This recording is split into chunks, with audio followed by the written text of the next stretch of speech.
Absolutely. I mean, he probably did it the last Super Bowl. We tried. We tried to start this conversation, because it's been good for football. It's been good for sports. It's reminiscent of the debate between MJ and LeBron. But how he did it last night, now it closes the door forever, Nick. I'm sorry. 7 Super Bowls. And then to beat Mahomes the way he beat Mahomes. Mahomes out there running for his life. Mahomes out there, throwing the ball all over the place. Even when he had time in the second half, he didn't look great. Now, I'll tell you this. Brady has probably ascended to the greatest of all time in all of sports. Just think about what he's done. He has the highest winning percentage, and I think I heard this from Romo last night on the broadcast, the highest winning percentage of any player in the 4 major sports. Tampa had the lowest winning percentage of any team in the 4 major sports. And in year 1, he takes them to the Super Bowl. It shows how special he is. We talked about this a couple weeks ago. You don't pay him to come in and throw for 300, 350 yards. That's not where he's valuable anymore. Where he's valuable is Monday through Friday. When he steps in that locker room, when he steps in that huddle, everybody believes. It's Tom Brady, the GOAT. You just saw it in your butt first, Jenna. He's like, man, Tom Brady has done this already. He don't care. He's been here how many times? But those guys in that locker room, when they see Tom Brady, they see hope. They see light at the end of the tunnel. And that's exactly what he did every single week this year, Nick. So I agree with the majority of what you said, except for the very beginning, where you said it's closed forever. It's not closed forever, but what Tom Brady did yesterday by getting his 7th ring, it's Bob Beamon at the '68 Olympics. He has made the gap between him and second place so incomprehensibly large, it's hard to fathom it ever being broken. Now, Bob Beamon's record was broken. It took about 30 years, but eventually it was broken. And so forever's a very long time, and Patrick Mahomes is going to have a very long career. But right now, the gap is wider than it was when Mahomes stepped into the league. Because here is what Brady did yesterday. I agree with you that he ascended. I think he ascended, though I'm looking at it in a slightly different way. To me, Tom Brady ascended past Jordan, past Russell. He already was obviously past Montana, but further past Montana, and joined only LeBron as the team sport athletes that guess what? They're the system. Where they go, the winning follows. Where they go, the championship experience and pedigree comes with them. Coach has no championship experience, no problem. Franchise has been a laughingstock for years and years, no problem. As great as MJ was, as great as Russell was, as great as Montana was, we never saw them have that level success outside of their organizations. Montana went to the Chiefs, played well, made an AFC championship game. Jordan went to the Wizards. Wildes likes to bring this up. Averaged 20 a game, played well, but they never made the playoffs. Brady joins now LeBron amongst the two guys who you say the coach doesn't matter, the teammates aren't the major factor, the system, the scheme. It's what those guys bring to the table.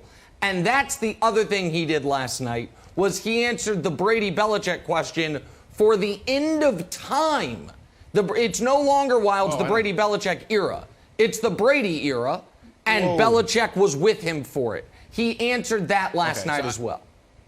I don't agree with that. First of all, Belichick's got a few more years, as does Brady probably. So I don't think the book is closed. And like you said, Nick, the GOAT gap is open, but I'm never going to say never. I think you brought up an interesting point about LeBron, but oddly, I think you oversimplified it, because what I think the biggest takeaway was the amount of carpe diem that the Bucs were willing to go for. They're like, you know what? This is our year. They drafted Tristan Wirfs to protect Brady because Bruce Arians was historically bad at protecting his quarterback. They brought in Gronk. They brought in AB. We know Bruce Arians was on the record not wanting AB. Tom Brady brought in AB. Like, all right, we'll go with AB. Brought in Leonard Fournette. Do we need more weapons? Yeah, bring in Leonard Fournette.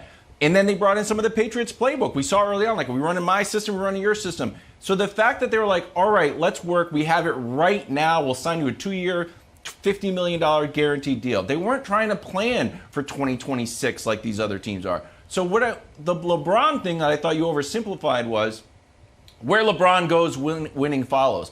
But LeBron also GMs the team. You know, LeBron brings AD to LA. That's right. LeBron it starts attracting more people. So I think it's probably an oversimplification to say where he goes, winning follows, but it probably sells him short on what he does outside the field, not just on the field. Maybe that'd be a better way to say it. Well, and bringing in Gronk, bringing in AB, I think is a really good point by you, Wildes, but that was unique to this season. That's something Brady hadn't done before. Brandon, the point you're making, which is what he does for the team Monday through Friday, the way he makes everyone believe more. I think you've talked about the pressure he puts on guys to do extra reps after practice, to work extra hard. That is where, I know it sounds odd, but that is where his fingerprints are even on some of the defensive success. His fingerprints are even on some of the offensive line success, right. Even though those guys are their own men doing their own thing. But it's the faith they have in the ability to win and the pressure they have to commit to excellence that I think he instills obviously far more than Jameis did last season. Yeah, you said a bunch of things, and I just want to go back to a few of them. Talked about the GOAT, right? He's definitely the GOAT of football, 100%. That's done. You got to think about Drew Brees. You got to think about Peyton Manning. You got to think about Russell Wilson. You got to think about all these other quarterbacks that's come, made it to a Super Bowl. Aaron Rodgers, MVP this year. Look how hard it is for him to get back to a Super Bowl. So when we think about him winning 7, and then you have Patrick Mahomes out there, and then you have other guys that can potentially come along the way, it's going to be hard for them to do it. This dude is 43 years of age. We're talking about the injury rate in the National Football League. To me, it is done. Now, the GOAT discussion around the greatest of all time in all sports, that will never be settled, okay? But, Nick, you said Bill Belichick. Like, I disagree with you totally. Like, this is a team sport. Now, Bill Belichick was the one that picked Brady in the 6th round. You heard Coach Mangini talk about it. Like, he was drafted in the 6th round for a reason. Under the tutelage and his development, the development from Bill Belichick had a lot to do with his success and why he's standing here today. So we can't just gloss over Bill Belichick and how awesome of a job he's done with Tom Brady throughout his career. So I think that's another discussion. Thanks for watching. Subscribe here to get the latest from the show. Also, be sure to check out more of the best clips from First Things First, or go watch a few segments from our other shows on FS1.